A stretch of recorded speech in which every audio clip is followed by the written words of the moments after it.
가정이나 민족 또 공동체가 건강하게 세워지려면 사랑과 신뢰와 이 친밀한 관계가 있을 때 이 공동체는 건강하게 세워질 수가 있습니다. 오늘날 가정이 많이 무너져 있습니다. 이 가정이 무너지고 또 학교는요, 교권이 무너지고 또 국가나 사회 공동체가 무너진 이유는 진실한 사랑이 없고 또 정의와 공정은 사라진 채 부정과 불법이 가득한 세상이 되었기 때문에 이 사회 구조가 다 흔들고 무너지고 있다는 겁니다. 세상을 보면 힘의 원리로 세상을 지배하려는 자들, 또 이기적이고 개인주의로 자기 왕국을 만들어가는 자들로 인해서 세상은요, 갈수록 이 균형이 깨어지고 이 균형을 잃은 채 침몰해가는 배처럼 세상 끝날 또 종말을 향하여 내리달리고 있어요. 이게 지금 오늘 우리가 살고 있는 이 시대의 흐름입니다. 그런데 이런 현상은요, 마지막 때가 되면 반드시 일어날 것이다라고 예수님께서 예언해 주셨어요. 2000년 전에. 마태복음 24장에 보면 12절에 이렇게 말씀하시죠. 불법이 성할 것이고 많은 사람의 뭐가 식어요? 사랑이 식을 것이다 라고 말하고 있습니다. 그러니까 지금 사랑이 없는 것은요, 그냥 이상한 일이 아닌 거야. 왜? 마지막 때가 되면 이런 일이 일어난다라고 예수님 말씀하셨어요. 우리가 지금 이런 세상에 살고 있다고 해서 우리도 이 불법을 당연시하거나 또 사랑 없이 살아가는 것은 결코 용인될 수가 없습니다. 세상이 다 그러니까 어때 다 그런데 이렇게 우리는 그렇게 살 수가 없다는 것입니다. 그리스도인은요, 세상과 다르게 살아가는 사람들입니다. 세상 사람들이 오늘 교회를 보고 있고 또 예수 믿는 여러분을 보고 있습니다. 교회가 비난과 혐오의 대상이 되는 이유가 어디 있습니까? 단순해요. 세상과 다르지 않기 때문에 그래요. 적어도 교회만큼은 다르길 바라고 예수 믿는 사람만큼은 다르길 바라는 게 세상 사람들의 절대 가치 기준이라는 겁니다. 절대 도덕의 윤리의 기준은 교회거든요. 예수 믿는 사람이거든요. 그래서 세상 사람들도 이런 말을 합니다. 어떻게 교회가 저럴 수 있어? 어떻게 예수 믿는 사람이 저럴 수 있어? 이런 말을 해요. 아유, 어떻게 절이 저래? 아유, 어떻게 주지스가 저래? 이런 말은 안 해요. 그죠? 왜냐면 절대 기준, 도덕의 기준은요, 교회거든요. 그러니까 교회는 다르면 안 돼요. 교회는 변하면 안 된다는 거예요. 교회는 변질되면 안 된다는 거예요. 다른 종교들은 그럴 수 있어. 그런데 기독교는 그러면 안 된대. 왜? 세상 사람들도 절대 가치, 기준은 바로 교회라는 겁니다. 그렇기 때문에 세상 사람들이 여러분을 보고 있고 우리 교회를 보고 있다는 겁니다. 여러분, 오늘날 이렇게 비난과 조롱의 대상이 되는 이유는 예수님께 말씀하신 대로 교회가 가지 않기 때문입니다. 예수님은요, 그리스도인은 세상의 빛과 소금이다라고 말씀하셨고 너희들의 선행을 세상 사람들에게 보여 하나님께 영광을 돌리라 라고 마태복음 5장 13절에 그렇게 말씀하셨거든요. 세상에 사랑이 다 식어져도 그리스도인만큼은 서로 사랑할 때 세상 사람들이 우리를 보고 예수님의 참 제자인 줄 알게 될 것이다라고 또 요한복음 13장 35절로 말씀하셨어요. 그러니까 교회가 어떻게 해야 되느냐, 예수 믿는 사람이 어떻게 살아야 되느냐, 이렇게 살지 않는다면 세상 사람들에게 결국에는 짓밟히게 될 것이다라고 예수님 말씀하셨거든요. 그러니까 오늘날 교회가 기독교인들이 개독교인이라는 소리를 들어가면서 짓밟히는 이유는 성경대로 살지 않기 때문이라는 겁니다. 여러분, 그리스도인답게 살아가는 사람들, 예수님 말씀대로 살아가는 그리스도인들이 많아지고 성경적인 교회가 이 땅에 많아진다면 세상은 아름다워질 거예요. 우리 교회에 이런 사람들이 많이 있기를 소망합니다. 우리 신앙의 모델은요, 바로 예수 그리스도이십니다. 우리 삶의 태도의 기준은 바로 성경인 거예요. 세상의 가치, 세상의 원리가 아니죠. 예수님처럼 살아가는 것이 그리스도인의 최종의 목표죠. 예수님을 닮는 게. 그런데 우리가 생각할 때 예수님은 하나님이시잖아. 하나님이신데 연약한 인간인 우리가 어떻게 예수님처럼 살아가? 그것은 쉽지 않아 라고 생각할 수 있어요. 그럴 수 있죠. 그런데 성경에는요, 예수님처럼 살아가려고 몸부림쳤던 많은 사람들의 이야기가 기록되어 있습니다. 지난 예배다 기도회 금요일 날 우리가 다윗의 삶을 통해서 다윗이 어떤 사람이었는지 말씀을 나눴습니다. 다윗은요, 이스라엘의 위대한 왕으로 우리가 기억하고 있습니다. 여러분, 다윗이 이스라엘 민족에 있어서 얼마나 중요한 왕인지, 중요한 사람인지, 현대 이스라엘 이 국기에 다윗의 별이 있어요. 그 정도로 다윗은요, 중요한 사람이라는 겁니다. 이게 현대 이스라엘 국기입니다. 유대인들은 예수님을 메시아로 인정하지 않아요. 그럼에도 불구하고 예수님은 다윗의 혈통을 타고 이 땅에 오셨습니다. 하나님은 다윗에게서 이 왕위가 끊어지지 않을 것이다라고 말씀하셨습니다.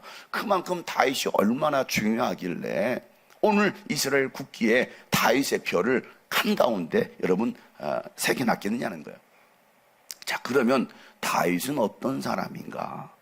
다윗은 어떤 사람인가? 그의 아버지는 이새예요. 이새가 낳은 여덟 번째 아들이지만 유대인들의 전승에 의하면 다윗은 사상하다라고 말하고 있습니다. 그래서 그런지 아버지와 형제들로부터 인정을 받지 못합니다. 하나님께서 다윗을 찾아내셔서 이스라엘의 왕으로 세우셨지만 그의 인생을 보면 순탄치가 않아요. 파란만장했습니다. 사울왕에게 쫓겨다녀야 됐고요. 그의 아들 압살롬이 반역을 해서 아버지의 첩을 대낮에 강간을 하다 못해 이제는 아버지를 죽이려고 아버지를 뒤쫓는, 쫙 어찌 보면 아들에게 쫓김당하는 그런 비참한 인생이 됐죠. 왕으로 세움받고 40년을 다스리는 동안에 다윗은요, 평탄했던 적이 단 한 번도 없습니다. 죽음의 위협을 피해서 동굴에서 숨어 지내야 됐고, 때로는요 미치광이처럼 침을 질질 흐르는 거야. 연기하는 거야, 연기. 침을 질질 이러고요. 그러니까 누가 봐도 미친놈 아닙니까? 야, 저런 놈이 무슨 이스라엘의 왕이야, 저런 놈. 당장 우리 이 나라에서 쫓아내라 할 정도로 다윗은 살기야에 몸부림친 거야. 여러분도 혹시 미친 짓 해보셨나요? 살기야에 이러고 다녀본 적 있어요? 다윗은 살기 위해서 그랬다고. 살기 위해서. 얼마나 이런 비참합니까? 화려한 왕실 생활보다는요, 가장 작고 초라한 인생의 모습이 다윗의 삶이었어요. 마치 우리들의 모습과도 비슷하지 않습니까? 그런 다윗을 지금 유대인들은요, 얼마나 귀한 왕인지 그들은 여러분 그 다윗을 지켜세우고 있잖아요. 다윗이 한 것이라고는 하나님을 사랑하고 또 하나님의 말씀대로 살면서 하나님의 절대 주권을 인정한 것이었습니다. 그리고 하나님께서 세우신 그 권위에 절대 복종했어요. 이게 다윗의 삶이었습니다. 그럼에도 불구하고 그에게 돌아온 것은 뭐였어요? 고난이었다는 겁니다. 뭐가 왔다고요? 고난. 잘 돼야 되잖아. 예수님 믿으면 잘 돼야 되잖아. 그런데 잘 되기는커녕 오히려 고난과 핍박과 말도 안 되는 상황들. 믿음 생활한다고 여러분 고난이 없는 게 아니에요. 믿음 생활하면요, 하나님의 뜻대로 살 때는요, 우리에게 고난이 찾아온다는 겁니다. 그러나 믿음의 사람은 그 고난이 찾아왔을 때 그 고난을 대하는 태도가 다르다는 것입니다. 다윗은요, 그런 숱한 고난 중에서도 이런 고백을 합니다. 우리가 잘 아는 고백인데 시편 23편 고백이에요. 주님은 나의 목자시니 내게 부족함이 없어라. 부족함이 너무 많은데, 근데 부족함이 없다고 고백하죠. 나를 푸른 풀밭에 누이시며, 지금 쫓기는 동굴 속에 있는데 쉴만한 물가로 나를 인도하신대. 그것이 쉴만한 곳인가요? 나에게 다시 새 힘을 주시고 그 주님의 이름을 위하여 바른 길로 나를 인도하신다. 다 같이 시작. 내가 비록 죽음의 그늘 골짜기로 다닐지라도 주님께서 나와 함께 계시고 주님의 막대기와 지팡이로 나를 보살펴 주시니 내게는 두려움이 없습니다. 주님께서는 내 원수들이 보는 앞에서 내게 잔치상을 차려주시고 내 머리에 기름을 부으시어 나를 귀한 손님으로 맞아주시니 내 잔이 넘치나이다. 진실로 주님의 선하심과 인자하심이 내가 사는 날 동안 나를 따르리니 나는 주님의 집으로 돌아가 영원히 그곳에서 살겠습니다. 아멘. 여러분, 이 고백은 그가 평안할 때, 잘 되고 있을 때 고백이 아니고요, 쫓겨다닐 때, 죽음의 그 위협이 계속 그를 엄습하고 공격하고 막 조여오고 있을 그 상황 속에서 이런 고백을 하는, 전혀 감사할 수 있는 상황이 아닌데 감사해요 라고 할 수 있는 사람, 오늘 여러분인 것 같아요. 세 사람밖에 없네. 생각해보니까 아멘을 해야 될 것 같아요. 오늘 여러분을 보니까, 이야, 그런 환난 중에서도 감사할 수 있는 사람들인 것 같아요. 그래요. 이게 다윗이다고요. 억울하고 슬픔과 외로움 가운데 홀로 있을 때, 홀로 남았잖아요. 얼마나 그 동굴 안에서, 그 습한 그 동굴 안에서 막 그 마음이 조여왔을까요? 그런 상황에서 다윗은 하나님을 바라봅니다. 내가 거하게 될 영원한 그 하나님의 나라, 그 주님의 집을 사모했습니다. 그랬을 때, 야, 그날에 내가 주님 앞에 섰을 때 내 눈물을 씻겨주실 거야. 그 내 마음의 모든 아픔과 상처도 치유해 주실 그날을 생각하면서 그는요, 또 그 고통의 시간, 그 고난의 하루하루를 견디더라는 것입니다. 그날 모두 변화되리 예수, 모든 상처 치유되리.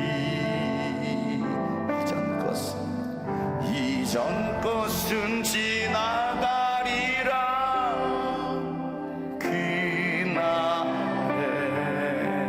그날 모두 알게 되리. 그날 모두 알게 되리. 예수, 모든 답을 찾게 되리. 모든 걱정 사라질 겁니다. 모든 걱정 사라지리.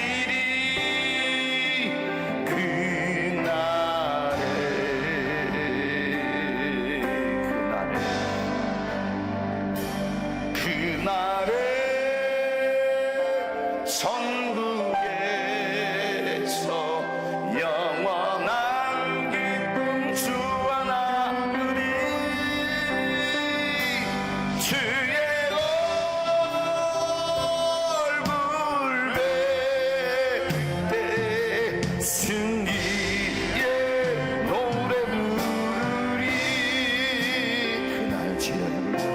그날 주의 얼굴 보리. 예수, 그 신은혜 알게 되리. 또 호련히 변화되리라. 또 호련히 변화되리라.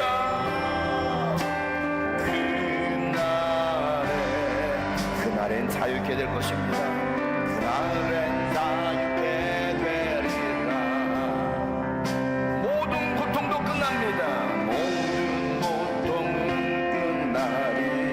찬란한 주님의 영광, 찬란한 주 영광 보리라. 그날에 우리 모두 그날을 소망하며 그날에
위하여 천국이 예비되어 있음을 믿으시길 바랍니다.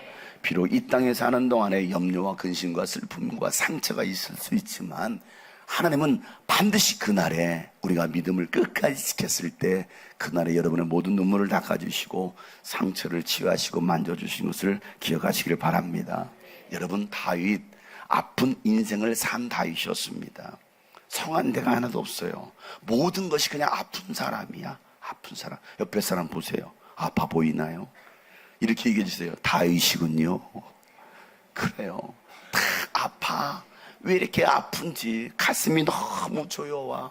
아픔에 슬픔에 자, 그렇게 외로움과 고통 속에 있었던 다윗이지만 하나님이 함께 하니까 소망이 되더라는 겁니다. 여러분, 다윗을 해하려고 했던 많은 사람들이 있었어요. 그런데 그런 사람만 있는 게 아니라 다윗을 도와서 함께 나라를 세우려는 사람도 있더라는 겁니다. 다윗이 사울을 피해서 아둘람 굴에 숨어 있을 때 다윗을 찾아왔던 400여 명의 사람들이 있습니다. 사무엘상 22장에 보면 그들을 이렇게 열거하고 있는데요. 다윗은 거기서 떠나 아둘람 굴 속으로 몸을 피하였다. 그러자 형들은 온 집안이 그 소식을 두고 그곳으로 내려가 그에게 이르렀다. 그뿐만 아니라 시작, 압제를 받는 사람들과 빚에 시달리는 사람들과 원통하고 억울한 일을 당한 사람들도 모두 다윗의 주변으로 몰려들었다.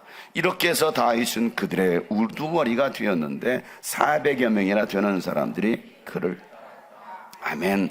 자, 다윗을 찾아왔던 사람 누가 있습니까? 첫 번째, 다윗을 무시하고 업신여겼던 형들이 다윗을 찾아왔어요. 누가 찾아왔다고요? 형들. 그렇게 이 교만하고 건방진 녀석아 막 호통을 쳤던 그 형들이 다윗을 돕겠다고 찾아오네. 그리고 압제받는 사람들, 돈 많은 사람이 아니라 빚에 시달리는 사람들, 또 원통하고 억울한 일을 당한 사람들이 다윗 주변으로 막 몰려드는 거예요. 계속했더니 왜 이런 사람들이 많이 오는지, 왜 하나님께 이런 사람 보내달라고 했더니 진짜 이런 사람들이 오네. 세상적인 눈으로 봤을 때는 별 도움이 되지 않는 사람들, 목회에 별로 도움이 되지 않을 것 같은 사람들. 그런데 다윗은요, 그들과 함께 이 다윗의 나라를 세워가다라는 겁니다. 하나님의 왕국을 만들어 가시죠. 하나님은요, 가장 약한 자들을 통해서 강하신 하나님을 자랑하게 하십니다. 야, 저들이 뭘 할 수 있겠어? 우리를 향하여 저들이 뭘 할 수 있겠어? 야, 능력도 없는 사람들인데, 야, 어린애들 데리고서 뭐 청소년, 청년들 몇 명 데리고 목회를 한다고? 야, 애들을 해서 몇백만 원씩 들어가지고 뭐 워터 슬라이드 풀장을 만들어? 야, 쓸데없는데 돈 낭비하고 있네. 그런다고 부흥이 돼? 그런다고 니들이 될 것 같아? 라고 말하는 사람들. 여러분, 사람은 할 수 없어도 하나님이 하시면 됩니다. 여러분, 지극히 보잘것없는 자들을 통해서 하나님은요, 지금도 일하십니다. 야, 나 같은 것이 할 수 있겠어? 그래요. 나 같은 것은 할 수 없지만 하나님이면 할 수 있습니다.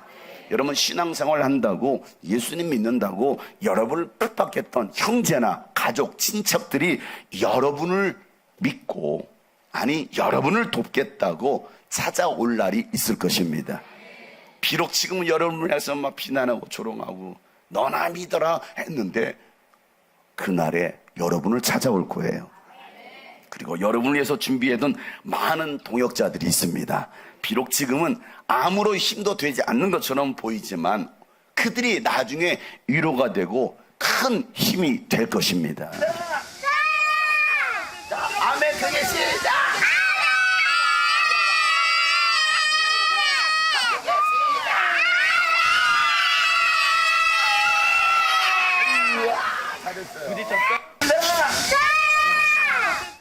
저렇게 울고 짜고 하는 애들 데리고서 뭘 합니까? 저런 아이들을 위해서 여러분 200만 원 들여서 풀장을 만들었네. 저 애들 몇 명을 내서 수지타산이 안 맞아요. 마이너스야. 그런데 왜 합니까? 다음 세대가 살아나야 됩니다. 저 아이들이 교회를 끌어가야 됩니다. 이 대한민국을 끌어가야 됩니다. 사람들은 볼 때, 야, 미친 짓 아니야? 야, 지금 교회가 문 닫게 생겼는데 망하고 있는데 한 푼이라도 아껴가지고 더 다른 데 써야지 뭐 한다고 저 짓거리 하고 있어? 라고 비난하고 손가락질하고 또 현수막을 걸지도 몰라요. 그러나 여러분, 하나님이 함께 하시면 하나님이 새 일을 행하십니다. 보지도 못하고 듣지도 못했던 놀라운 일들이 여러분을 통해서 일하는 걸 믿으시길 바랍니다. 전혀 훈련되지 못한 이들이 훈련이 되고 나중에는요 다윗을 돕는 큰 용사가 되더라는 겁니다. 다윗에게는요 30인의 특별 부대가 있었습니다. 특임대라 말해요. 특임대.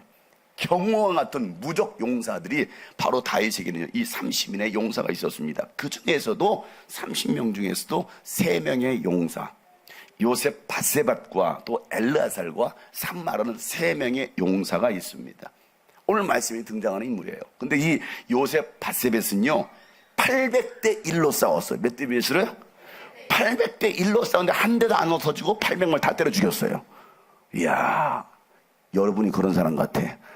800대 1로 싸웠다니까. 800대 1로 그냥 한꺼번에 쳐 죽였어. 한꺼번에.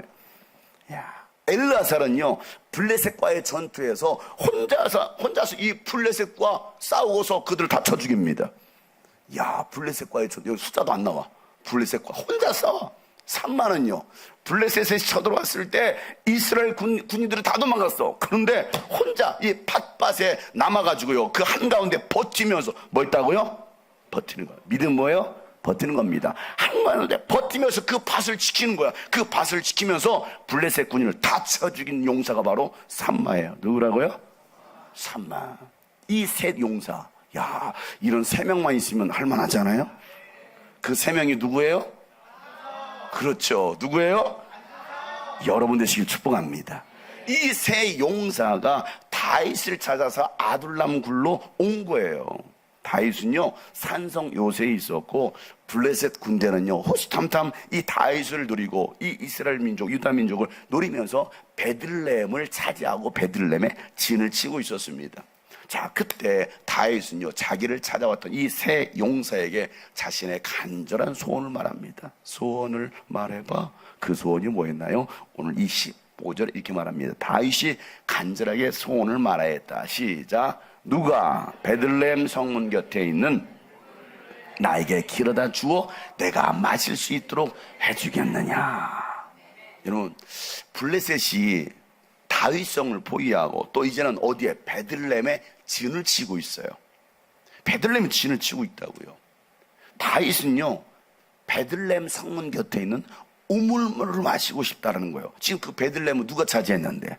블레셋이 차지하고 있는데 하필이면 그 성문 곁에 있는 우물물을 마시고 싶어. 야, 누가 그 물을 좀 나에게 떠다 줘서 마실 수 있게 하겠느냐. 내가 그 물을 마시고 싶다. 여러분, 왜 하필이면 베들레헴의 우물물이었을까요? 다른 우물물도 아니고 왜 하필이면 베들레헴의 우물물이었어요? 베들레헴의 우물물이 더 맛있었어. 삼다수는 안 돼요? 왜 하필이면 이 베들레헴의 우물이었느냐고요. 다윗성의 물이 떨어져서요? 왜 그랬을까요? 베들레헴은 다윗의 고향이에요. 다윗이 태어난 곳, 다윗의 마을. 여러분, 그 고향의 물맛을 잊을까요? 잊지 못할까요? 잊을 수 없어. 여러분, 고향의 맛이라고 알아요? 할머니의 손맛, 그 엄마의 손맛. 야, 그건 잊을 수 없네. 우리 엄마가 해준 그 식혜를 잊을 수가 없네. 그 식혜를 누가 해주질 않네. 야, 잊을 수 없어. 생각나는 거야. 나 그거 먹고 싶은데, 그거 먹고 싶은데. 다윗이 그 고향의 물맛을 잊지 못해서 누가 이 우물을 떠다가 나에게 마실 수 있겠는가. 다윗은요 이 세 명의 용사의 충성과 신뢰와 사랑을 보고자 했던 겁니다. 누가 나를 위하여 그 물을 떠다 주겠는가. 왕이시여, 꼭 그 물을 마셔야 합니까? 라고 반문하거나, 아니 베들레헴에 적들이 지금 진을 쳐놓은 상황인데 우리는 갈 수 없습니다 라고 그들은 말하지 않아요. 다윗의 말 한마디가 딱 떨어지자, 명령도 아니야. 누가 나를 그 물을 떠다 줬을까? 떠다 주면 좋을까? 명령, 떠와라. 또 아니에요. 명령도 아니었습니다. 이게 내 소원인데. 자, 그 말을 듣고 그들은요 다윗의 말을 듣고 그 즉시로 베들레헴 그 블레셋 진영으로 들어갑니다. 그리고 다윗의 소원대로 그 우물물을 길어서 가지고 오는 거예요. 생각해 보세요. 오늘 16절에 그러자 그 세 용사가 블레셋 진을 뚫고 나가 베들레헴의 성문 곁에 있는 우물물을 길어 가지고 와서 다윗에게 바쳤다. 이거예요. 바쳤다. 여러분, 다윗과 이 세 용사의 관계는요, 신뢰, 사랑, 충성의 관계였습니다. 오늘 우리에게 이게 있기를 소망합니다. 예수님을 향하여, 때로는 담임 목회자를 향하여 신뢰와 사랑과 충성의 관계, 명령으로 억압이 아니라 강요가 아니라 스스로 자원하여, 다윗은요 목숨을 걸고 떠온 그 물을 마시지 않아요. 그리고 오히려 주님께 부어드립니다. 말이 돼요? 힘들게 목숨 막 죽을 힘을 다해서 떠왔는데, 왕이시여, 이게 바로 베들레헴 우물 곁에 있는 샘물입니다. 드시시죠, 마시시죠. 야, 내가 이걸 어떻게 마시냐? 내가 이걸 어떻게 마시느냐? 그러면서 주님께 말씀하기, 주님, 이 물을 제가 감히 어떻게 마시겠습니까? 이것은 목숨을 걸고 다녀온 새 용사의 피가 아닙니까? 그러면서 이 물을 마시지 않고 뭐합니까? 그냥 주님께 부어지르는 거예요. 부어지르는 거예요. 마시지 않아. 이 일을 새 용사가 하였다라고 오늘 말씀은 기록하고 있습니다. 다윗에게 이 물은 그냥 베들레헴의 샘물이 아닌 거예요. 이건 그 용사들의 피예요. 핏값을 주고 바꿔온 거예요. 가서 죽을 수도 있었잖아요. 800대 1로 싸워서 이겼다고 이러면 꼭 그날도 승리하라는 법은 없잖아요. 블레셋 진영과의 싸움에서 전투에 승리했다고 이러면 꼭 그날도 승리하라는 법은 없잖아요. 늘 치열했어요. 800대 1로 싸울 때도 늘 치열했어요. 우리 신앙은요, 늘 치열한 전쟁터예요. 치열한 이 전쟁터에서 꼭 승리하라는 법은 없잖아요. 그런데도 그들은 뭐합니까? 목숨 바꿔서 핏값으로 이 물을 떤 것입니다. 용사들의 피였습니다. 아니, 여러분의 헌신과 땀은요, 바로 피예요. 피. 저는 그걸 기억합니다. 여러분들 어떻게 헌신하고 여러분들이 어떻게 눈물을 흘리고 땀을 흘리는지 저는 압니다. 제가 그걸 어떻게 그냥 마십니까? 여러분들의 피인데, 주님의 나라를 위해서 드린 그 물질은요, 피예요. 여러분의 피. 힘들게 고생해서 어려운 가운데서도 주님께 드린 거, 사랑하지 않고서는 할 수 없는 일들, 사랑하기 때문에 목숨도 아까워하지 않았던 겁니다. 사랑하면요, 두려움도 이겨내. 사랑하니까. 불이 나니까 그 아이, 그 집안에 갇혀있는 그 아이를 살리기 위하여 엄마는요, 그 불길을 헤쳐 들어갑니다. 왜? 사랑하니까. 그리고 결국에는 무너져서 죽었는데 그 아이는 살았네. 왜? 엄마가 그 아이를 품에 안고 엄마는 죽은 거예요. 사랑하면 두려움도 이겨내요. 신뢰하면 죽기까지 충성합니다. 여러분, 이런 사람만 있다면 무엇이 두렵겠어요? 우리 교회에 이런 새 용사와 같은 사람들이 많이 있다고 한다면 여러분, 무엇이 두렵겠습니까? 무엇인들 못하겠습니까? 이런 사람이 나와 함께 한다면 무슨 일인들 못하겠어요? 아멘 해봐. 아멘! 이서가 가장 크게 하더라고. 아멘! 왜? 그래야 수영장들을 들여보내준다고 했거든. 그러니까 사심이 있어. 물속에 들어가야 되니까. 아멘! 근데 뒤에서 소리 못 지르고 있던, 하루는 울고 있는 새 용사들이에요. 새 용사들. 여러분 모두가 그런 용사가 되길 축복합니다. 부활하신 예수를 만난 바울은요, 자신의 삶을 위하여, 복음을 위하여, 교회를 위하여 드립니다. 이제는 자신을 위해 살아왔지만, 그런데 수없이 찾아왔던 죽음의 위협과 핍박과 고난 중에도 복음을 전하고 잃어버린 영혼을 찾아 구원하는 것은요, 절대 포기하지 않다는 거예요. 절대 포기할 수 없는 것. 빈자리 내가 채우겠습니다. 말로만이 아니라 죽을 힘을 다해서, 죽을 힘을 다해서 한 영혼을 세우기까지 해산의 수고를 겪는다라고 할 정도로 바울은요, 교회와 영혼을 사랑했어요. 강권하여 내 집을 채우라. 이게 여러분 주님의 마음, 주님의 명령 아닙니까? 그런 마음을 성도들도 알았습니다. 그래서 바울을 위하여 눈이라도 빼주고 싶었고요, 목숨도 아까워하지 않았던 그 성도들이 있었다는 겁니다. 바울은 로마 교회 편지를 쓰면서 이렇게 로마서 16장에 그들의 이름을 기록하고 있는데, 그들 중에 한 사람의 그리스도 예수 안에서 나의 동역자인 브리스가와 아굴라에게 여러분 문안해 주세요. 그들은 생명의 위험을 무릅쓰고 내 목숨을 구해준, 자신들이 죽을 수도 있었는데 내 목숨을 구해준 사람 브리스길라 아굴라 부부, 나뿐만 아니라 이방 사람의 모든 교회도 그들에게 오히려 감사하고 있습니다라는 것이죠. 생명도 아까워지 않았던 사람, 오늘 이런 부부가 오늘 우리 교회에 많이 일어나기 소망합니다. 바울과 함께 했다가 배신하고 떠난 사람들도 많이 있었어요. 그러나 바울을 도와서 교회를 세우고 섬겼던 많은 동역자들도 있습니다. 우리가 그들의 이름을 다 기억할 수 없어요. 그런데 바울은요, 그들의 이름을 서신서에 다 기록합니다. 마케도니아 교회 성도들은요, 환난과 시련 중에서도요 기뻐합니다. 가난한 가운데서 넉넉한 마음으로 베풀기를 조했고요, 바울의 선교 일에, 선교 사역에 동참게 해달라고 막 선교비로 후원하면서 바울 사역에 처음부터 끝까지 함께했던 사람들이 바로 마케도니아 사람, 빌보 사람들입니다. 그들 중에는요, 자신의 집을 내어줬던 자주색 옷감장수 루디아도 있습니다. 이게 바로 마케도니아 교회 성도들입니다. 고린도후서 8장 2절에 바울은 이 고린도 교회, 이 교회를 소개합니다. 그들은 큰 환난의 시련을 겪으면서도 기쁨이 넘치고 극심한 가난에 쪼들리면서도 넉넉한 마음으로 남에게 베풀기를 좋아하고, 내가 이걸 증언합니다. 그들은 힘이 닿는 대로 구제했을 뿐만 아니라 오히려 힘에 지나도록 차원에서 했다라는 거예요. 힘에 명령하세요가 아니라, 헌금하세요 이게 아니라 차원함으로 그들은 성도들을 구제하는 특권에 동참하들, 오히려 목사님 제가 섬길 게 없나요? 제가 돕고 싶습니다. 오히려 간청했다라는 겁니다. 그들은 우리가 기대한 이상으로 하나님의 뜻을 따라서 먼저 자신을 주님께 바치고, 그리고 이제는 우리들을 위하여 바쳤다라는 거예요.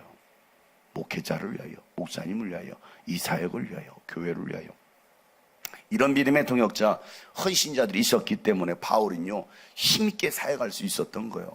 바울을 위해서 목숨까지 아까워하지 않았던 사람들 모두가 사랑과 신뢰와 충성으로 함께했던 사람들입니다. 뭐라고요?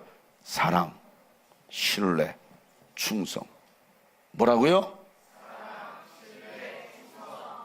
사랑과 신뢰와 충성이 있었기 때문에 그 일을 하는 거예요. 예수님의 죽음을 예배했던 한 여인, 성경은 기록합니다. 귀한 향유 옷값을 깨뜨렸어요. 예수님의 머리에 부었습니다. 예수님은 그 여인이 했던 그 모든 행위를 복음이 증거되는 것을 언제나 함께 증거돼야 된다고 예수님께서 말씀하실 정도로 이 예수님과의 사랑의 관계 속에서 나온 헌신의 삶을 예수님은 기억하십니다. 7 귀신 들렸던 막달라 마리아와 또 질병에서 고침받았던 치유와 회복을 경험했던 몇몇 여자들은요, 자기들의 재산으로 예수님과 그의 일행을 섬깁니다. 누가 시켜서가 아니라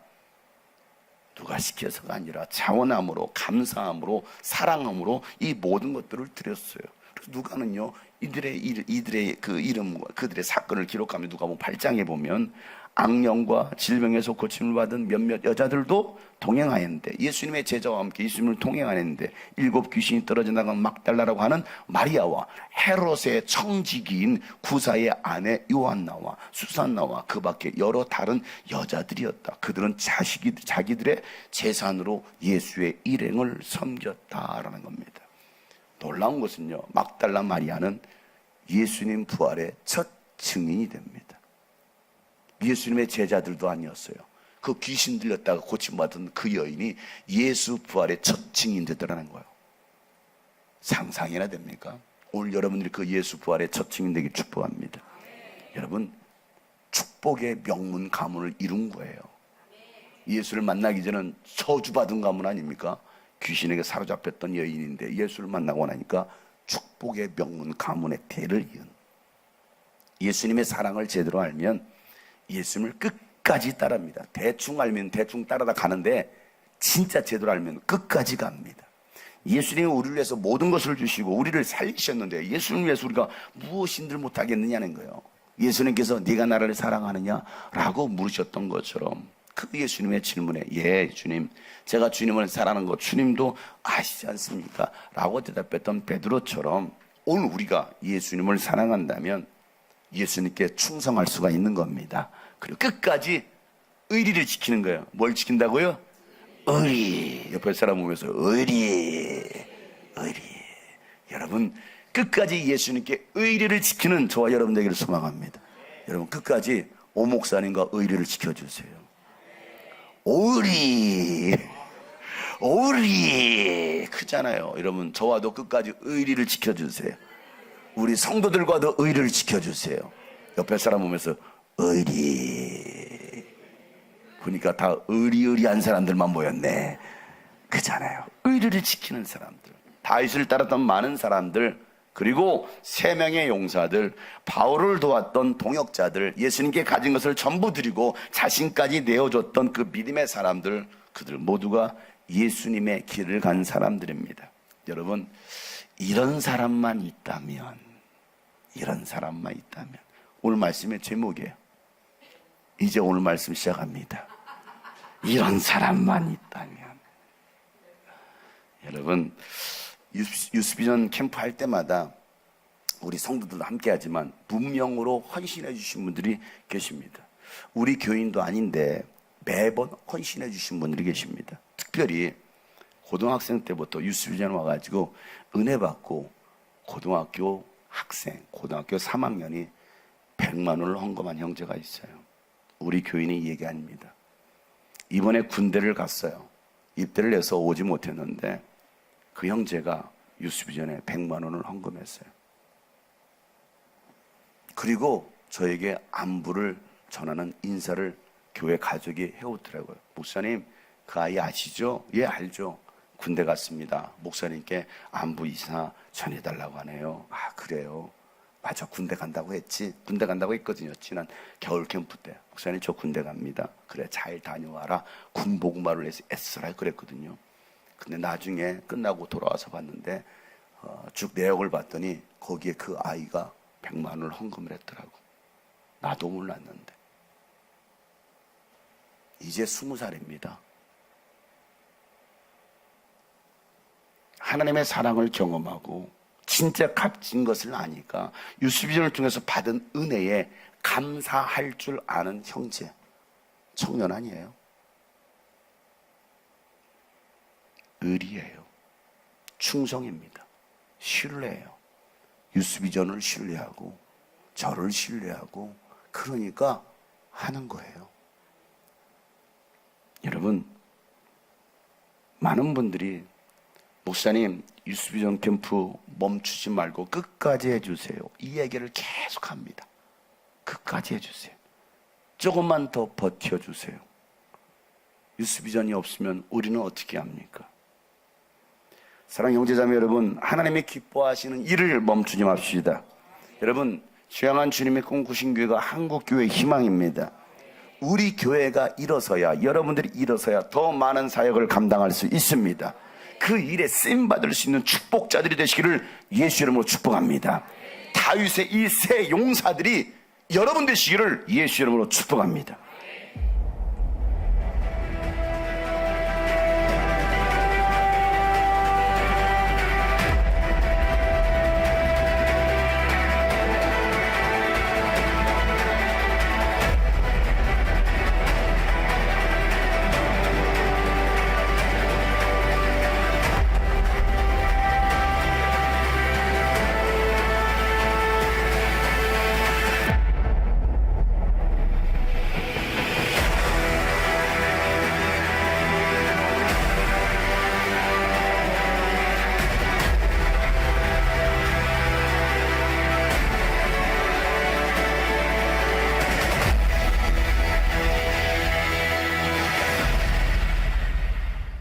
성령 받고 싶고 예수님 만나고 싶다? 그냥 보내놓으시면 됩니다. 오는 이유가 있습니다. 다음에 올 때는 초등학생부터 청년부까지 다 데리고 올 생각이고요. 아이들이 입을 벌리고 찬양하고 기도하는 모습이 정말 저에게 은혜스럽고요. 입을 벌리지 않던 친구들도 다 입을 벌리는 유스비전 캠프였던 것 같습니다. 엄청 재밌었어요. 다른 수련회도 몇 번 가봤는데 유스비전 캠프에서 가장 큰 은혜와 감동을 받았던 것 같고 꼭 유스비전 캠프에 오셨으면 좋겠습니다.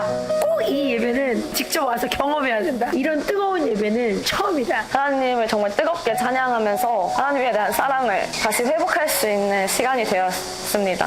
아이들이 이곳으로 가자고 계속 저를 졸랐습니다. 이 아이들이 많은 은혜 받고 성령을 체험할 수 있는 귀한 시간들이 되어서 감사를 드립니다. 다음에 올 때에는 2배로 늘려서 이런 곳이 있었구나 해서 깜짝 놀랐지만은 같이 모여서 기도하고 젊은 세대들이 뛰고 노고 진작에 교회 올 걸. 유스비전 캠프는 말씀기도 예배밖에 없다. 와보면 그게 정말 갑절의 은혜의 역사의 시간이라는 걸 깨달을 수가 있고 이 수련회는 다른 수련회랑 다르게 다음 세대를 위해서 꼭 필요한 수련회라고 생각합니다. 다시 시선을 주님께 두고 그 부르심의 그 자리에 내가 다시 한번 세워지는 시간이었거든요. 유스비전 캠프는 노는 캠프가 아니라 살아계신 하나님을 만나는 캠프입니다. 하나님을 만나고 싶으시다면 유스비전 캠프로 오세요. 온전히 성령 하나님만이 임재하는 정말 뜨거운 불같은 불이 임하는 자리인 것을 제가 느끼면서 이제 이집트에 가서도 그들도 함께 정말 찬양하며 하나님을 경배하는 그날이 오기를 소망하며 간절한 마음으로 너무 기쁘게 이 자리를 참여했습니다. 눈물도 많이 흘리면서 회개도 많이 한 것 같고요. 많이 사랑한다 이렇게 말하시는 것 같은 느낌을 하나님 아버지께 다가가는 그런 시간이 될 수 있는 것 같고 살아계신 하나님을 만나는 다음 세대들이 정말 깨어날 수 있는 그런 캠프인 것 같습니다. 예수님 사랑합니다라고 고백하는 시간이 있었는데 그때 눈물이 너무 나는 거예요. 다시 열심히 할 마음이 들었습니다. 너무 재밌고 행복하고 하나님의 사랑을 깊은 곳까지 알 수 있는 곳인 것 같아요. 내 얼굴을 내게 비추소서. 내가 주님을 사모합니다. 주님의 강하신 팔로 붙드소서. 내가 주님을 의지합니다. 한 번 더 주님의 얼굴을 내게 비추소서. 주님의 얼굴을 내게 비추소서. 내가 주님을 사모합니다. 주님의 강하신 팔로 붙드소서. 내가 주님을 의지합니다. 세상 그 어느 것이 날 만족해 하며 세상 그 무엇으로 날 행복해 하리. 세상 그 어느 것이 날 소생케 하며 세상 그 무엇으로 날 자유케 하리.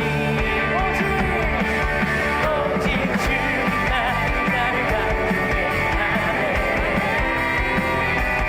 주의 은혜만이 나를 행복해 하네. 참된 예배. 여러분, 이런 캠프를 통해서 예수 만나면 여러분의 인생이 완전히 달라집니다. 여러분의 인생이 역전되는 걸 믿으시기 바랍니다. 아무리 여러분들 상황이 지금 힘들어도요, 포기하지 마세요. 사람들이 이렇게 말합니다. 야, 끝났어. 이제 끝났어. 야, 교회도 끝났어. 야, 요즘 교회가 어디 부흥되냐? 더 이상 교회는 부흥하지 않아.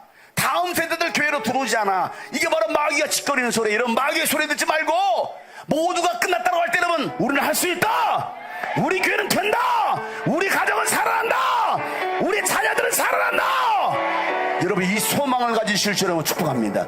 지금까지 우리 다음 세대를 사랑하시고서 포기하지 않는 우리 부모 세대들, 전도사님, 선생님, 목사님들, 사모님들 감사해요. 우리가 할 일은 조금 느린 듯해도 기다려 주게. 주님 도를 버리고 헛된 꿈을 쫓던 우리들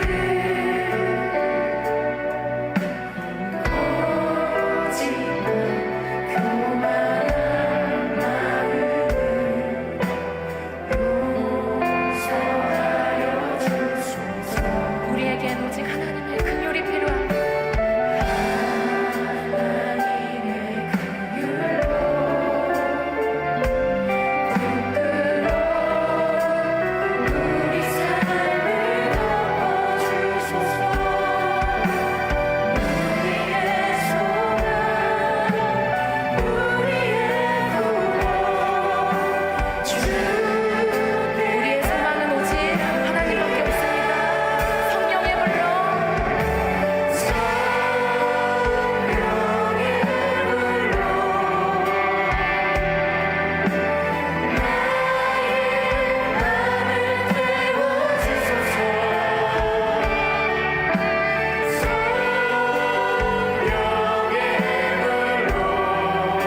다윗은 고난이 언제 끝날지 몰랐습니다. 고난이 올 때마다 하나님의 은혜로 버텼습니다.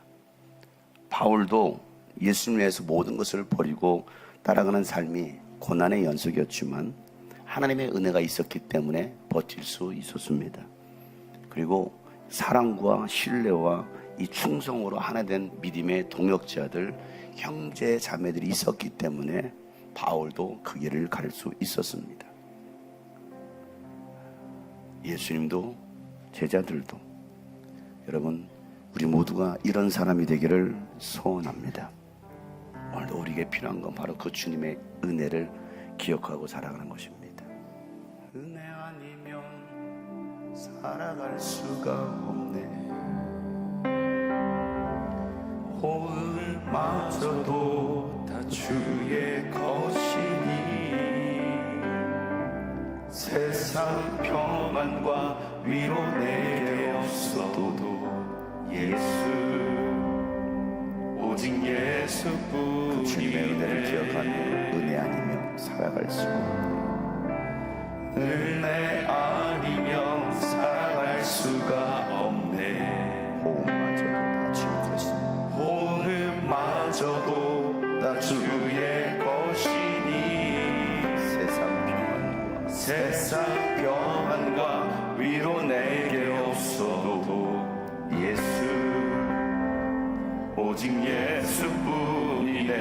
그 신계배 다 볼 수도 없고 그 신계배 다 볼 수도 없고 작은 고난에 지쳐도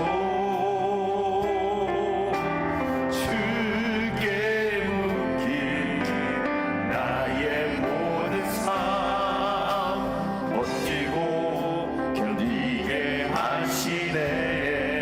은혜 아니면 살아갈 수 없네. 은혜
기적을 행하시는 하나님을 신뢰하고 사랑하고 충성을 다하여 의리를 지키는 우리 모두가 되게 하여 주시옵소서. 정말 주님의 마음을 알아 목숨을 바쳐서 그 적진까지 찾아가서 생물을 구해왔던 그 세 용사들처럼 하나님, 우리가 목숨을 아끼지 아니하고 잃어버린 그 영혼을 찾아내고 주님의 답답한 마음을 시원케 해드릴 수 있는 냉수를 공급할 수 있는 우리가 되게 하여 주시옵소서. 하나님, 빈자리가 너무 많습니다. 죽어가는 영혼들이 너무나 많습니다. 가족을 위하여 눈물을 흘리는 우리가 되게 도와주시고 하나님, 주님의 소원을 이루어드릴 수 있는 우리 모두가 되게 하여 주시옵소서. 유스비전 캠프에 참석했던 교회들마다 하나님 40일 후에 놀랍게 부흥의 역사가 일어나게 하여 주시옵소서. 그 일에 우리 모든 성도들이 함께 쓰임받게 하여 주시옵소서. 이제는 우리 구주 예수 그리스도의 은혜와 하나님 아버지 놀랍고도 직하신 사랑과 성령님의 감화 감동의 동충만하심이 오늘도 이 말씀을 사모하며 이 말씀대로 살기를 소망하는 모든 하나님의 사람들 머리 위에 이제부터 영원토록 함께 하시기를 간절히 축복하며 기도하옵나이다. 아멘.